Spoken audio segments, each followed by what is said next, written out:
We have less than 5 hours to go get a bagel, so let's go catch a train. Bagel Quest!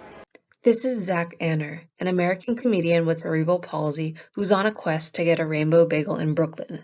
Getting a bagel seems like a normal everyday activity in New York City, but for wheelchair-bound people like Zach, getting a bagel is more of a quest. We'll leave a link in the description for you to view his trek, but for this video, we're going to address the accessibility of New York City's public transportation system for people with mobile disabilities. Disability is defined by the CDC and the WHO as any condition of the body or mind that makes it more difficult for the person with the condition to do certain activities and interact with the world around them. Both organizations use the International Classification of Functioning, Disability, and Health, or the ICF model, to highlight that not all disabilities are visible and that disabilities have impacts that span multiple areas of life. This is a significant topic to explore based on the proportion of the population that lives with a disability. The CDC estimates that 26% of adults in the United States live with a disability. The state of New York has similar statistics. Approximately 21% of adults in the state live with a disability. That's over 3.2 million adults. According to this figure created by the CDC, 11% of those with a disability have a disability that impacts ambulation, making up the largest category reported. For this video, we will specifically investigate the accessibility of New York City's public transportation system, primarily looking at the subway and bus systems. But why are we focusing on public transportation? Because according to the New York City Department of Transportation, NYC DOT, citywide mobility survey in 2018, the subway and walking were the top reported methods of transportation in New York City, with personal cars and buses to follow. This data varied based on different boroughs and neighborhoods surveyed, but overall, over 6,000 New York City residents were surveyed from all 5 boroughs. The New York City Metropolitan Transportation Authority, MTA, has a digitally available accessibility guide on their website. There are also digital maps of accessible stations available, which requires access to a smartphone and the ability to use one. While there are many considerations that the MTA has introduced as part of making transportation more accessible, we will highlight accessibility features as well as lacking aspects related to ambulation. Subway stations are considered accessible when there is elevator service all the way from the ground level to the subway platforms.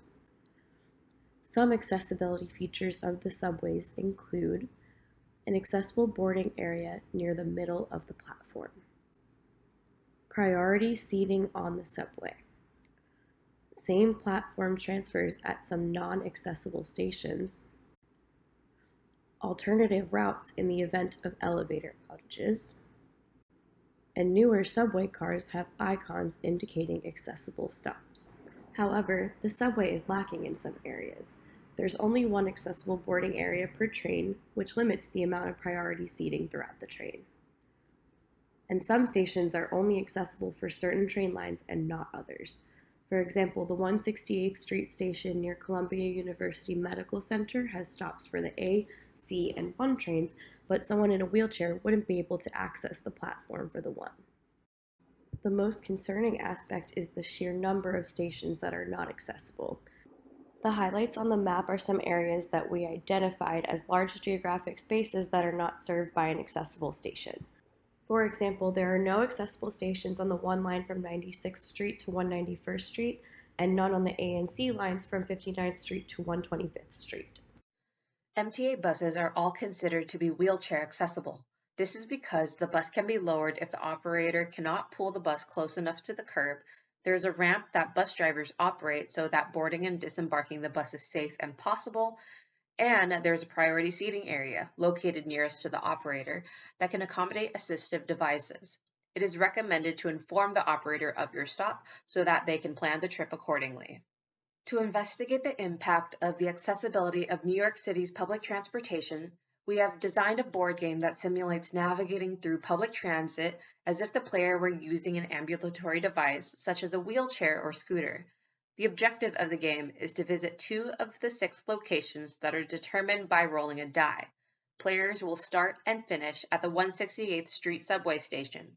They must get around the map while not exceeding the resources given at the start of the game and using the minimum amount of time. At the start of the game, players are given the game board, access to the MTA Accessible Stations website, 50 energy points, and $16.50. Energy points are used when wheeling from the station to the destination and vice versa. Every subway stop on the map is worth 5 minutes in time, including the dot of the start position. Every elevator ride is worth 1 minute in time. All monetary costs are based on real life. Entrance to a subway station, 1 bus ride, and transfers from the bus to the subway cost $2.75. Transfers from subway to subway and subway to bus are free of charge. Taking an Uber from one location to another has a minimum fee of $7.19 and costs 71 cents per minute and $1.55 per mile. Monetary costs, time, and energy will be tracked with each move throughout the game. Players only win if they make it throughout the journey without exceeding their resources. This is our first participant, Megan. So, Megan, my question to you is, do you know anyone that uses a walking assistive device? I do know people who use wheelchairs. And what do you know of New York City's public transportation system accessibility? I do not know a lot about New York City's public transportation system's accessibility. Okay, we're gonna learn. So do you guys have any questions on the game? The only question I have, so you're only limited in energy, points, and money. You can take as much time, although you want to use as little time as possible. Yes, that's correct. Okay. Awesome. All right. I'm good to go. I got one. Oh, that's an easy one. I get to go to Chelsea Market. Chelsea Market is an indoor market in Chelsea with a variety of grocers, shops, and eateries. I entered the subway at 168th Street, and that is going to cost me $2.75. So 7 stops, and then that's going to be 35 minutes. I have to calculate the elevators too. Mm-hmm. Okay. At 14th Street and 8th Avenue, I have to take 2 elevators, making my trip about 39 minutes. To get to Chelsea Market, you have to wheel 1 Avenue block and 1.5 street blocks, which costs 5 energy points. Okay, Megan, your turn. All right. I rolled a 6, which means that I am going to Ilulai, which is a trendy and modern restaurant in the Flatiron district that serves a melting pot of Lebanese, Levantine, and Mediterranean-inspired cuisine. Can I use Google Maps to figure out how to take the train there, or no? Nope. Great. Google Maps only shows you how to get there if you're not in a wheelchair. I see. So even if Okay. you did look it up on Google Maps, it It could wouldn't be help wrong. you. I entered the 168th Street subway entrance via the elevator, so that took 1 minute. And then I took the A train, so that was 4 stops to the 59th Street Columbus Circle stop. Then it's on the same platform or the same level as the D train, so I didn't need to take an elevator there. And then I took 5 stops to 34th Street Herald Square, which took 25 minutes. And then I took an elevator up to the street level, and I wheeled 6 street blocks and half an avenue. So it cost 7.5 EPs, and it took me 47 minutes. Okay, enjoy your Lebanese restaurant. Will do. All right, Emma, you have to go one more place because you're so popular and have so many friends to meet up around the city. I'm going to the Dead Rabbit. The Dead Rabbit is an Irish bar in the financial district of Manhattan that is said to be one of the best bars in the world. Have you been there? I have been there. Would you consider it one of the best bars in the world? It was pretty good. I'm gonna take the L train 1, 2, 3, 4 dots. Oh no. The 456 is not accessible. Wait, what station did you end up going to? 14th Street Union Square. What? Only the L, N, Q, R, and W trains are accessible at that station. Oh, well, I guess you're not going there. Well, I already started going there, so that means I have to do something about it. You're stuck there. What's your next I'm plan? stuck there. Oh boy. 5 minutes later. I don't know how I would get there. so I can take the R train. Whew, crisis averted. This is hard. And from Cortlandt Street, I have to wheel 2 avenue blocks and 11 street blocks. That's 17 energy points. Okay, we made it there. All right. Where does the Q train go? Oh, I'm near the Q. 5 stops to the 72nd Street stop, and then I will wheel 5.5 street blocks to get to Uba. Alright, let me check the accessibility website before I begin. Don't want to get stuck somewhere. Go. All right, so you both hit 2 places on the map. Now it's time to go home. 14, 15, 16 stops. Ooh, does anyone know what 16 times 5 is? 80 minutes! My trip is going to take 103 minutes. So it's time for me to go home. I know that getting from the east side to the west side and back is very tricky. I might look up if I could take an Uber back, if it's possible. Well, or if it's, you know, the cost benefit analysis of that. You know? All right, so for 25 minutes and 6.8 miles, your Uber would cost $28.29. $28.29. All right, I do not have that money, so I will not be doing that. But what a helpful thought exercise. All right, back to the subway I guess. So it takes me a total of 58 minutes and 5.5 energy points. I've seen Megan study when she's deep in thought, and she had that same look when she was looking at the map. Where's the accessible train? What were your guys' thoughts on the game? I had a hard time getting around, and like from personal experience, I've been living in the city for almost 2 years now, and even like with a knowledge of the subway system, it was like hard to get around with a wheelchair, with like going to accessible stations. So I haven't lived in New York for that long, so I rely on Google Maps to get to take the train or subway to different places, and so not having that, not having something that just tells me where to go, because they would assume that I could go to any stop regardless of whether it was accessible or not. That was challenging, because then I actually had to read the map, figure that out, which took a lot of time. Yeah, the map is confusing. The map is confusing. I was like, where is this Q train? Where is it going? It not only adds time to actually go to the accessible stops and like kind of go in a weird route that way, but also like the planning that goes into it. You have to have a plan, because sometimes you would think, like for you, like you get to one station, you're like, oh, I thought that this one was accessible. Yeah. And then it's not. You have to, you know, change your plan.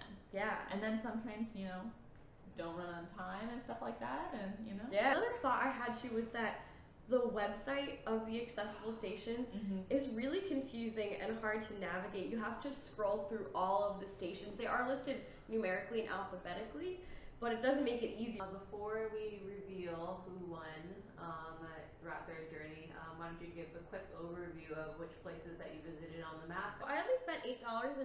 I had like a total of 3 swipes in the subway, which is not a lot. That was very cost effective. But here's where things get really interesting. It took me a total of 3 hours and 25 minutes of subway time and travel time. That is so much time of my day gone. Oh my god. And then I used 30 of my 50 energy points, so I'm pretty tired. I'm probably gonna want a nap when I get home. Okay, so did you exceed any of your resources? I did not exceed any of my resources. Let's see. I, like Emma, only used $8.25 because it was 3 swipes, but a lot more trains than 3. And then I used 26 energy points, so that's over half of the energy points, so I'm also pretty tired. Yeah. Not quite 3 hours, but I had 2 hours and 12 minutes, so still a lot of time. It's a long time. And that's, yeah. you know, not including my time there, you know, eating and all that. So that's the whole day right there. Yeah. Thank you for participating. You both won the game, so congratulations. What are your thoughts on, in general, after this game, about New York City's transportation system and its accessibility? I feel very strongly that it's like an extra barrier to people who are living with disabilities, or specifically mobility disabilities?